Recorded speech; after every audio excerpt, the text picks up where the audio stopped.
6 citations. Thème, gourmandise. 1,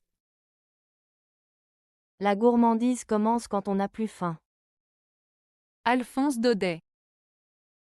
La citation d'Alphonse Daudet, La gourmandise commence quand on n'a plus faim, évoque l'idée que la gourmandise ne se limite pas à la satisfaction d'un besoin alimentaire, mais va au-delà, vers le plaisir et le désir de manger pour le plaisir plutôt que par nécessité. En d'autres termes, cela signifie que la gourmandise se manifeste lorsque l'on mange non pas parce qu'on a encore faim, mais simplement parce que l'on apprécie la nourriture, qu'on veut savourer des saveurs ou qu'on cherche à se faire plaisir. Cela peut également impliquer une certaine forme d'excès, où l'on continue à manger même lorsque l'on est rassasié, simplement pour le plaisir de manger. Ainsi, cette phrase invite à réfléchir sur la relation que l'on entretient avec la nourriture et sur la différence entre manger par nécessité et manger par désir.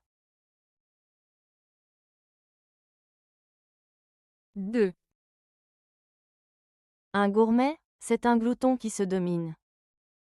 Francis Blanche. Cette citation de Francis Blanche joue sur le contraste entre deux termes, gourmet et glouton. Un gourmet est quelqu'un qui apprécie la bonne nourriture et qui a un goût raffiné. Il sait savourer les plats, choisir des ingrédients de qualité et apprécier les nuances de saveur. En revanche, un glouton est une personne qui mange avec excès, sans se soucier de la qualité, mais plutôt de la quantité. Quand Francis Blanche dit que un gourmet, c'est un glouton qui se domine, il suggère que même si un gourmet peut avoir des envies de manger beaucoup, il sait se contrôler et ne pas céder à la tentation de manger de manière excessive. Cela met en lumière l'idée que l'appréciation de la nourriture ne réside pas seulement dans la consommation, mais aussi dans la capacité à savourer et à se restreindre pour mieux apprécier. En somme, c'est une réflexion sur la modération et le plaisir de la gastronomie. 3, Les véritables gourmands sont rares comme les hommes de génie. Guy de Maupassant. Cette citation de Guy de Maupassant compare les véritables gourmands à des hommes de génie, en soulignant leur rareté. Le terme « gourmand » ici ne se limite pas à aimer la nourriture, mais désigne une personne qui apprécie intensément les plaisirs de la vie, que ce soit à travers la gastronomie, l'art, la littérature ou d'autres expériences sensorielles. Maupassant suggère que, tout comme les hommes de génie, qui sont peu nombreux et se distinguent par leur talent exceptionnel, les véritables gourmands sont également rares. Cela signifie que beaucoup de gens peuvent aimer manger ou profiter de la vie de manière superficielle, mais peu d'entre eux possèdent cette capacité à savourer pleinement chaque expérience, à en tirer une grande satisfaction et à vivre ces plaisirs de manière authentique et profonde. En résumé, Maupassant souligne la valeur et l'exceptionnalité de ceux qui savent vraiment apprécier la vie, tout comme les génies qui marquent leur époque par leur créativité. 4, La vie de l'homme est une chasse au bonheur. Parmi ces bonheurs, l'exercice de la gourmandise est un des plus importants. Jean Giono. Cette citation de Jean Giono évoque l'idée que la vie humaine est une quête permanente de bonheur. Selon lui, tout au long de notre existence, nous cherchons des moments de joie et de satisfaction, un peu comme un chasseur qui part à la recherche de proies. Le terme « chasse au bonheur » suggère que le bonheur n'est pas quelque chose que l'on trouve facilement ou qui vient à nous sans effort. Au contraire, il faut souvent le chercher activement, explorer différentes avenues et expériences. La mention de l'exercice de la gourmandise met en avant l'importance des plaisirs sensoriels et des plaisirs de la table dans cette quête.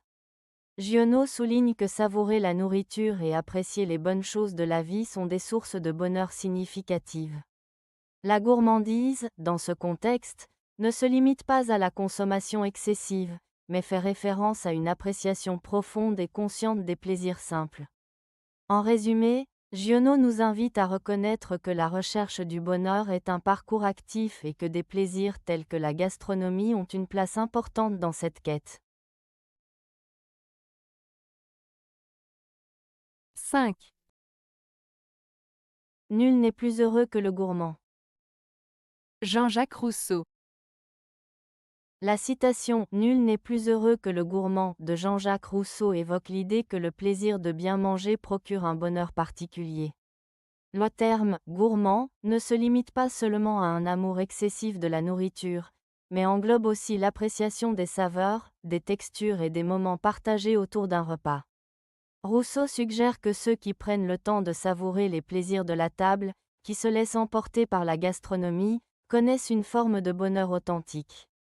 Ce bonheur vient de la satisfaction des sens et de l'instant présent, loin des préoccupations et des tracas de la vie quotidienne. En somme, cette citation met en avant l'importance de profiter des plaisirs simples de la vie, comme la bonne nourriture, pour atteindre une forme de bonheur.